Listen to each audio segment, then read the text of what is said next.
Without commitment, you'll never start. But more importantly, without consistency, you'll never finish. It's not easy. If it was easy, there'd be no Kerry Washington. If it was easy, there'd be no Taraji Henson, P. Henson. If it were easy, there'd be no Octavia Spencer. But not only that, if it were easy, there'd be no Viola Davis. If it were easy, there'd be no Michael T. Williamson, no Stephen McKinley Henderson, no Russell Hornsby. If it were easy, there'd be no Denzel Washington. So keep working, keep striving, never give up, fall down 7 times, get up 8. Ease is a greater threat to progress than hardship. Ease is a greater threat to progress than hardship. So keep moving, keep growing, keep learning. See you at work. We tend to base our self-esteem on what other people think. And that's not really self-esteem. Self-esteem is supposed to be how we feel about ourselves. And I was just saying how dangerous it is to allow other people to determine how you're going to feel about you. And it's kind of like looking into a broken mirror. You're going to look in a broken mirror and then change your face to try to look good in this defiled, busted, broken mirror. And it just, other people's opinions is a really shitty way to determine how we feel about ourselves. You'll never see a U-Haul behind a hearse. I'll say it again. You'll never see a U-Haul behind a hearse. Now, I've been blessed to make hundreds of millions of dollars in my life. I can't take it with me, and neither can you. So it's not how much you have, it's what you do with what you have. And we all have different gifts. Some money, some love, some patience, some the ability to touch people. But we all have it. Use it. Share it. That's what counts. Not what you're driving, not what you're flying in, not what kind of house you bought your mama. Dreams without goals are just dreams. And they ultimately fuel disappointment. Goals on the road to achievement cannot be achieved without discipline and consistency.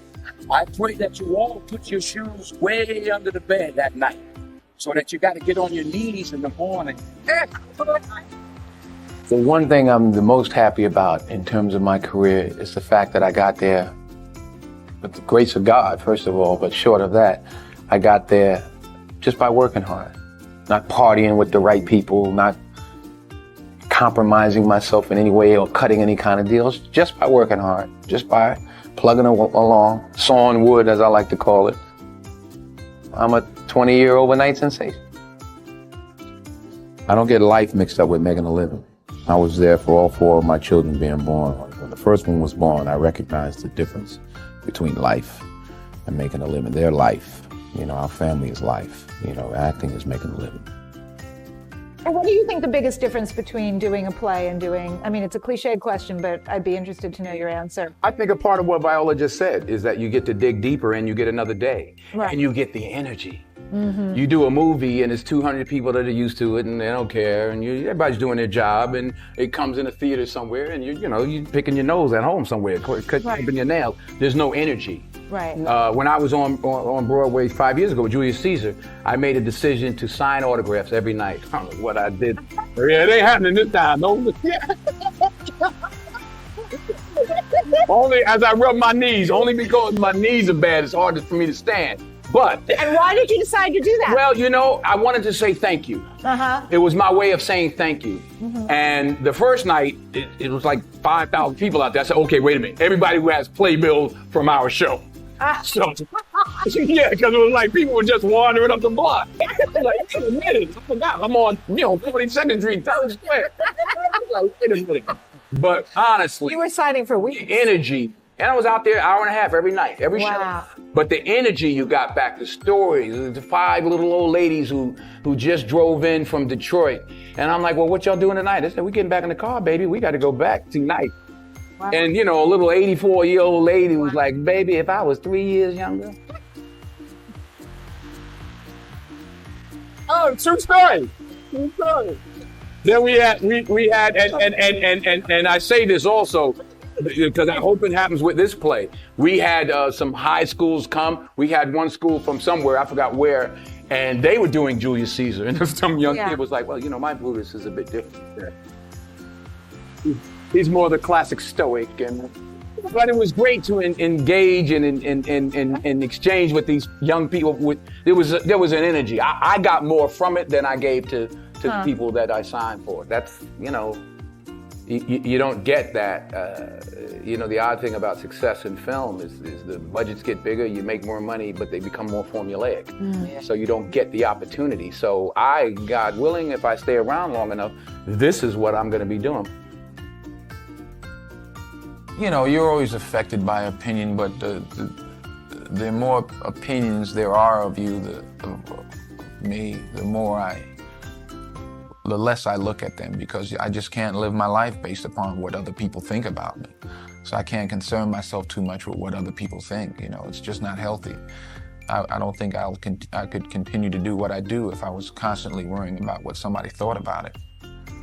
And anything you want good, you can have. So claim it. Work hard to get it. When you get it, reach back. Pull someone else up. Each one, teach one.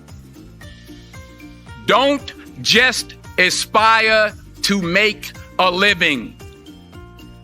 Aspire to make a difference.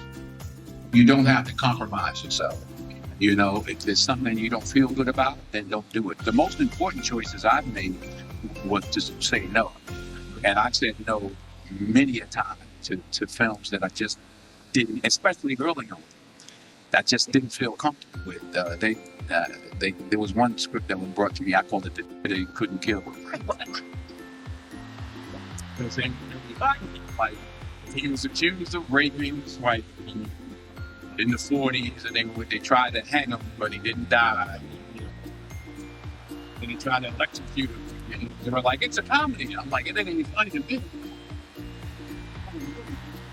So I actually called Sidney Poitier, who I was fortunate at that time to be able to call. And I said, you know, this movie, I'm sick. And they offered me $600,000 to play They Couldn't Kill. That's what I call it.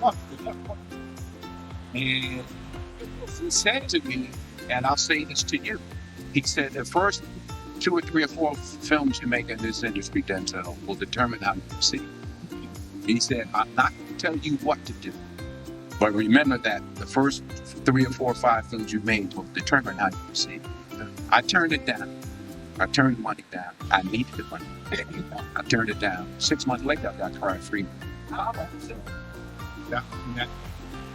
So stick to your guns. If you don't feel like you should do it, then don't do it, because you don't want to be, you don't want to be a negative energy on the set. That's how I feel. So I'm like, I ain't doing this because I'm going to slap somebody the second day. So I just, it's some. I think the most important decisions you can make as an actress is saying no. Is saying no. You don't have to take your clothes off if you don't want to.